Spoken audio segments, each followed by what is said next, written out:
అమ్మాయి 2వ తరగతి సెకండ్ క్లాస్ చదువుతూ ఉంది. ఇంటి ముందు ఆడుకుంటా అంటే ఆమెను ఎత్తుకెళ్ళిపోయి దారుణంగా సమ్మర్ స్టోరేజ్ ట్యాంకులు తేలే విధంగా చేయడం జరిగింది. మరి వాళ్ళ తండ్రి అజ్మతుల్లా గారు దీని మీద చాలా బాధపడుతున్నారు. వైఎస్ఆర్ కాంగ్రెస్ పార్టీ ఖచ్చితంగా ఇలాంటి సందర్భాలలో ఆ కుటుంబానికి అండగా ఉండేదే కాకుండా ఈ రాష్ట్ర ప్రజలకు కూడా మేమున్నాము అని చెప్పి జగన్మోహన్ రెడ్డి గారు 9వ తేదీ పుంగనూరు పట్టణానికి రావడం జరుగుతూ ఉంది. మరి పోలీసులు ఎప్పుడు లేని విధంగా జరిగిన ఇంత అన్యాయం జరిగితే వాళ్ళ కుటుంబానికి దాని మీద చర్యలు తీసుకోకుండా కాలయాపన చేస్తూ ఉన్నారు. సీసీ ఫుటేజీలు కూడా లేవంటూ ఉన్నారు వాళ్ళ తండ్రి గారు. అదేవిధంగా పోస్ట్ మార్టం రిపోర్ట్లో కూడా ఏమి వచ్చిందో ఇంకా మాకు తెలియదంటూ ఉన్నాడు. మరి ఇంత దారుణం జరిగిన తర్వాత పోలీసులు నిస్సహాయంగా ఎందుకున్నారనేది ప్రశ్నార్థకం.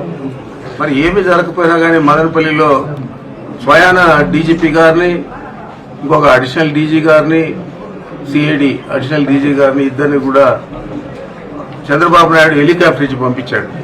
మరి ఇలాంటి విషయాలకు చొరవ తీసుకొని ప్రభుత్వంలో ఉన్న మంత్రులు కానీ ముఖ్యమంత్రి కానీ పనిచేయాలా లేదా అని నేను ప్రశ్నిస్తా ఉన్నాను.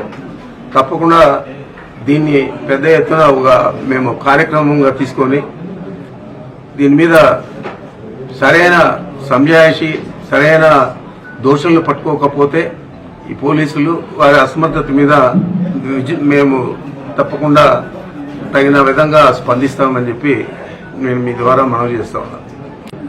మా నాయకుడు జగన్మోహన్ రెడ్డి గారు పుంగనూరు పట్టణానికి మన అజ్మతుల్లా గారి ఇంటికి వచ్చి వారిని పరామర్శించేదే కాకుండా దీని మీద రాష్ట్ర వ్యాప్తంగా కూడా వైఎస్ఆర్ కాంగ్రెస్ పార్టీ తీవ్రంగా స్పందిస్తుందని చెప్పి మీకు మనవి చేస్తా ఉన్నా. వారు దాదాపు 10 గంటల సమయంలో మన పుంగనూరు పట్టణానికి బెంగళూరు నుంచి హెలికాప్టర్ ద్వారా రావడం జరుగుతుంది. వీళ్ళ ఇల్లు సందర్శించిన తర్వాత వీళ్ళతో కొంతసేపు మాట్లాడి మంచి చెడ్డలన్నీ కూడా కనుక్కొని ఆ తర్వాత తిరుపతి బయలుదేరి వెళ్ళి విజయవాడకి వెళ్తారు. మరి ఆయన కార్యక్రమం ఇది.